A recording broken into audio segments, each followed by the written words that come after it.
Welcome to the Grand Theft World podcast, hosted and sponsored by GrandTheftWorld.com and all the fine members over there at Grand Theft World. We're going to juxtapose the news of the week with the history, the artifacts, the events, the books, the things you might need to know that they're not going to tell you on your little news blurb show. This week in Grand Theft World news, we're going to pick up where we left off from last week. There was a balloon. This week, we got 99 Luft balloons. We got 99 red balloons. They got 4 of them so far. They decommissioned one allegedly earlier today over Lake Huron. There was also one over Canada, one Alaska, and one over North Carolina. If you've been keeping track at home, it's hard to discern the stories because they all just say balloon or object or UFO or something like that. And I didn't think we'd ever cover UFOs on this show, but they just keep making it weirder every week. I have no idea what this thing is. I hope it's in focus. A week ago, this Chinese spy balloon was shot down by an American F-22 fighter firing a Sidewinder missile. Holy shit. The US Navy deployed divers to recover the wreckage, though the FBI says much of the evidence remains underwater. And now a second unmanned object has been brought down, possibly Chinese, but maybe not. It was much, much smaller than the spy balloon that we took down last Saturday. The way it was described to me was roughly the size of a small car, as opposed to a payload that was like 2 or 3 buses size. The object was shot down over frozen ocean near Alaska's border with Canada as it was heading northeast towards the North Pole. The Americans had been tracking it for 24 hours, unlike the 8 days it took before the balloon was shot down a week ago. But because this object was flying much lower at 40,000 feet, it was considered a risk to commercial aircraft. Over the Nevada desert this week, American, British and Australian fighters wargamed their response to a possible Chinese invasion in the Pacific. It was an annual drill, though this one took place amid rising tension. On Thursday, the House of Representatives voted unanimously to condemn China's spy balloon, with Republicans trying to paint President Biden's reaction as weak.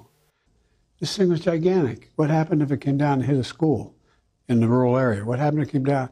So I told them as soon as they can shoot it down, shoot it down. They made a wise decision. They shot it down over water, they're recovering most of the parts, and they're good. Also, the Nord Stream pipeline. You might have heard of that a couple months ago. Biden had said that they were going to blow it up. They were going to end it. Now it finally comes out that they actually did it. And it wasn't some surfer or whatever other excuse they had told people.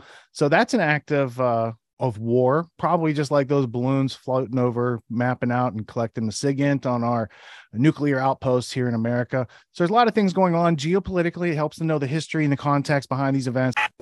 Pulitzer Prize winning journalist Seymour Hersh, relying on unnamed national security sources, recently published an article on his Substack about the destruction of the Nord Stream pipelines. 2 pipelines, known as Nord Stream 1, provided Western Europe with cheap Russian gas for more than a decade. These pipelines were seen by NATO as a threat to Western dominance. Profits were shared with the Russian government and provided up to 45% of their annual budget. A second pair, called Nord Stream 2, had been built but were not yet operational. NATO was concerned that as long as Europe remained dependent upon these pipelines, Germany would be reluctant to supply Ukraine with money and weapons to fight Russia. And so the Biden administration authorized Jake Sullivan to assemble a task force with members of the Biden White House, the CIA, and the Pentagon to come up with a plan for the destruction of the pipelines. The operation was run by Victoria Nuland, Anthony Blinken, and Jake Sullivan. The Navy proposed using a submarine to assault the pipeline directly. The Air Force proposed dropping bombs with delayed fuses. And the CIA argued that whatever was done, it would have to be covert, because if the attack was traced to the US, then it would be an act of war. In early 2022, right after the CIA reported to Sullivan that they had a plan, both Victoria Nuland and President Biden publicly threatened to bring an end to Nord Stream 2. If Russia invades Ukraine, one way or another, Nord Stream 2 will not move forward. if Russia invades, that means tanks or troops crossing the border of Ukraine again, then there will be no longer a Nord Stream 2. According to the source, this public announcement meant that blowing up the pipeline no longer could be considered a covert option, and that there was no longer a legal requirement to report their plans to Congress.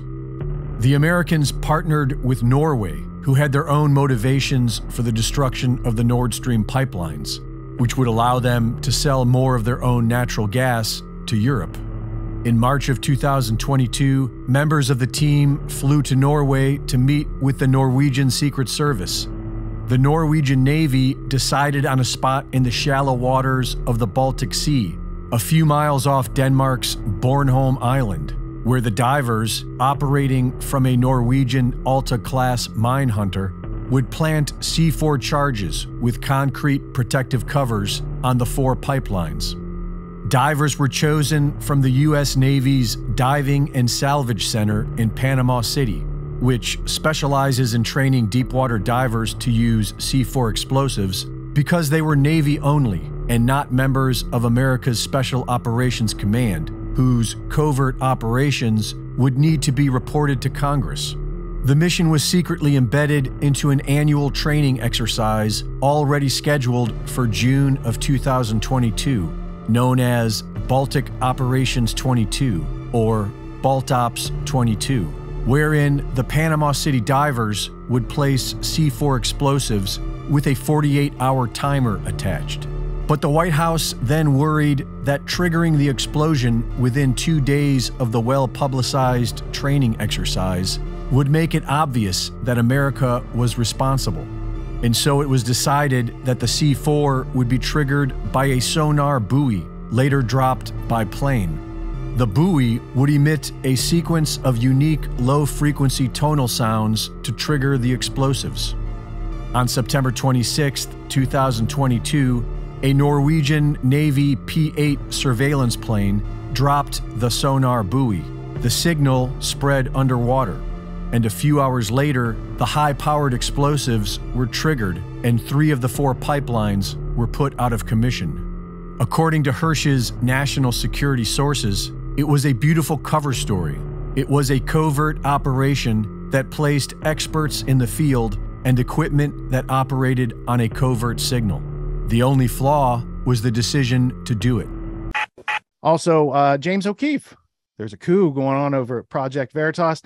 Turns out the board of directors thought that they could get rid of the essential element of fundraising and whatnot, investigations over there at Project Veritas. So James O'Keefe is on the sidelines, but some of the people who gave money to Project Veritas, they've written a very sturdy legal letter saying if Project Veritas wants to continue, they better put O'Keefe back. Otherwise, the funds are going to be frozen and there's going to be legal ramifications. So I don't like to see these infighting in the freedom community. I mean, you started with Crowder and Daily Wire, and then Eliza Blue and Tim Pool. Now you got the O'Keefe. Fresh off James O'Keefe's explosive reports exposing Pfizer, he's been placed on paid leave from Project Veritas. New York Mag reports that O'Keefe, the founder and chairman of Project Veritas, was placed on leave by the board of directors as it considers whether to remove him from his leadership position, according to current and former employees of the organization. An internal message sent to Project Veritas employees by the organization's executive director, Daniel Strack, said that O'Keefe would be taking a few weeks of well-deserved PTO. Strack later released a statement saying, in part, like all newsrooms at this stage, the Project Veritas board of directors and management are constantly evaluating what the best path forward is for the organization.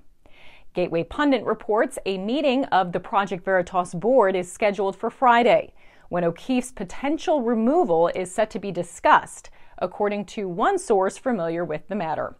As of this report, O'Keefe has not responded to requests for comment.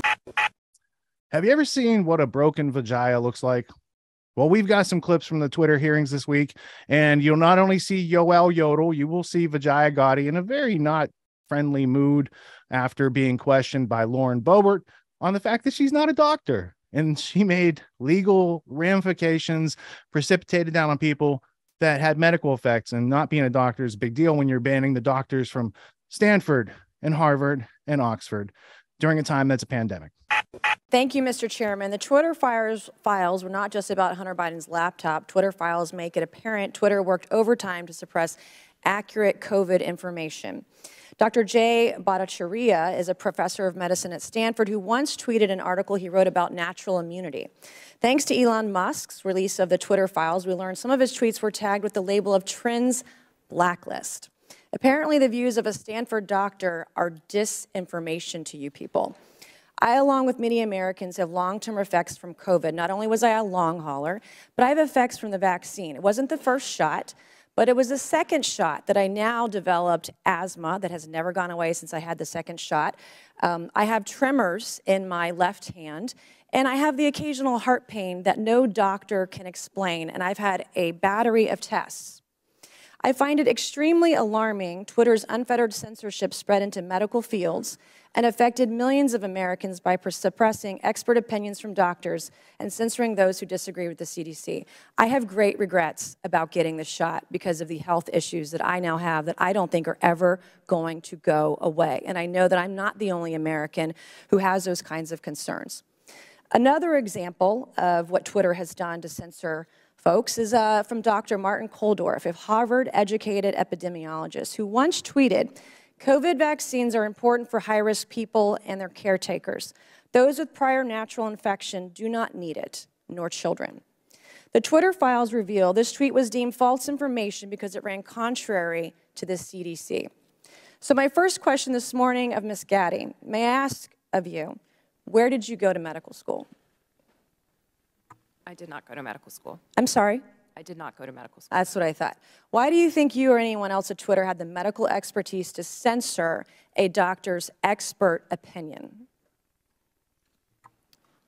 Our policies regarding COVID were designed to protect individuals. We were seeing... You guys censored Harvard-educated doctors, Stanford-educated doctors, doctors that are educated in the best places in the world, and you silenced those voices. My next question is, did the U.S. government, I have another chart I want to show you, Ms. Gaddy. I have another tweet by someone with a following of a full 18,000 followers. This person put a chart from the CDC on Twitter. It's the CDC's own data, so it's accurate by your standards, and you all labeled this as misleading. You're not a doctor, right, Ms. Gaddy? No, I'm not. Okay. What makes you think you or anyone else of Twitter have the medical expertise to censor actual, accurate CDC data? I'm not familiar with these particular situations. Yeah, I'm sure you're not. But this is what Twitter did. They labeled this as inaccurate. It is the government's own data. It's ridiculous that we're even having to have this conversation today. It's not just about the laptop. This is about medical advice that expert doctors were trying to give Americans because social media companies like Twitter were silencing their voices. I have another question, my last one for you, Ms. Gaddy. Did the U.S. government ever contact you or anyone at Twitter to pressure Twitter to moderate or censor certain tweets? Yes or no? We have a program. Did the U.S. government ever contact you or anyone at Twitter to censor or moderate certain tweets? Yes or no? We receive legal demands to remove content from the platform from the U.S. government and governments all around the world. Those are published on a third-party website, and anyone can review them. Thank God for Matt Taibbi. Thank God for Elon Musk for allowing to show us in the world that Twitter was basically a subsidiary of the FBI, censoring real medical voices with real expertise that put real Americans' lives in danger because they didn't have that information. To kick off the show tonight, let's go to Luke Radowski of wearechange.org and thebestpoliticalshirts.com. And let's see his summary from earlier today, and then we'll get deeper into the show. Why don't you go? Go back into your house. All I'm doing is working. Okay, asshole, you've got a lawsuit on you now. Okay. What is your name and the name of your garden service? I cannot... Listen to me. I am telling you to stop filming me. Okay, then leave me alone. I'm trying to document this for my safety and yours, okay? Oh, shut up. Okay,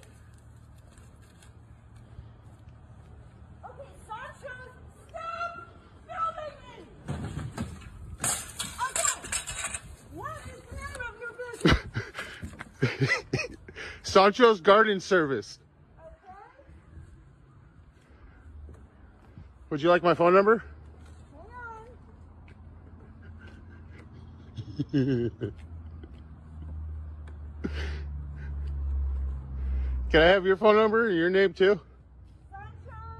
Garden Service. Yeah. Oh my goodness. Talk about a Karen. And I would love to believe that this was a comedy skit, that this was a fake, that this was a goof. But with the decline of our modern society, I don't think it is. Have you ever signed up for a self-help course and listened to the lecture and showed up to the Q&A and thought, well, this all sounds great, but now what? At Autonomy, we understand that the best way to gain confidence and mastery is through action. After each lecture, you'll practice the concepts you've learned with like-minded individuals, giving and receiving feedback in a non-judgmental environment. So take the Autonomy course with Richard Grove and equip yourself with the confidence, competence, and courage you need in the real world. Learn more about our awesome community at getautonomy.info. We'll see you there.